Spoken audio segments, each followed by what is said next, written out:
ഞാൻ ഹയ തീഗോളങ്ങളാൽ മൈലാഞ്ചിച്ചോപ്പണിഞ്ഞ രാവിലിരുന്ന് ഞാൻ എന്റെ ഒസിയത്ത് എഴുതുന്നു. ആകെ 80 ഷക്കലിന്റെ ബാധ്യത ക്യാഷായുണ്ട്. 45 ഷക്കൽ ഉമ്മാക്ക് കൊടുക്കാനുള്ളതാണ്. സീനത്തിനും ഹാഷിമിനും 5 ഷക്കൽ വീതം.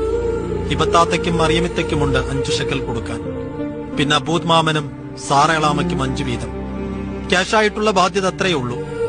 ഇനി കളിപ്പാട്ടങ്ങൾ അത്രമേൽ പ്രിയപ്പെട്ടതുകൊണ്ടായിരിക്കണം ആ കണക്കുകളെ പ്രത്യേക വരയ്ക്കുള്ളിലാക്കിയിട്ടുണ്ട്.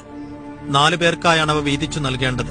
കുഞ്ഞനുജത്തി സീനയ്ക്കാദ്യം, പിന്നെ കൂട്ടുകാരികളായ റിമയ്ക്കും മിന്നയ്ക്കും അമലിനും. ഇനിയുള്ളത് ഉടുപ്പുകളാണ്. അവയെല്ലാം എളാപ്പയുടെ മക്കൾ എടുത്തോട്ടെ. മിച്ചമുണ്ടെങ്കിൽ പാവങ്ങൾക്ക് കൊടുത്തോളൂ.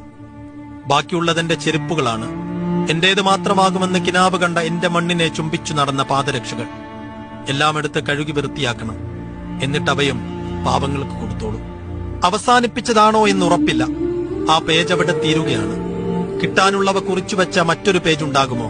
അതിലവളുടെ മണ്ണിന്റെ കണക്കുണ്ടാകുമോ? അറിയില്ല. അപൂർണമായി ഉപേക്ഷിച്ച ഏതെങ്കിലും ഒരു പഠിപ്പ് പുസ്തകത്തിൽ നിന്ന് കീറിയെടുത്ത പേജായിരിക്കണം. എഴുതി തീർന്ന മാത്രയിൽ, അല്ലെങ്കിൽ കുഞ്ഞു ബാഗിലെ പ്രിയപ്പെട്ട അറയിൽ മടക്കി വെച്ചുറങ്ങാൻ കിടന്ന ആ രാവിൽ മൈലാഞ്ചിച്ചോപ്പണിഞ്ഞ ഒരു തീഗോളം ഹയയുടെ കുഞ്ഞു വീടിനെയും വിഴുങ്ങിക്കാണുമോ? അറിയില്ല.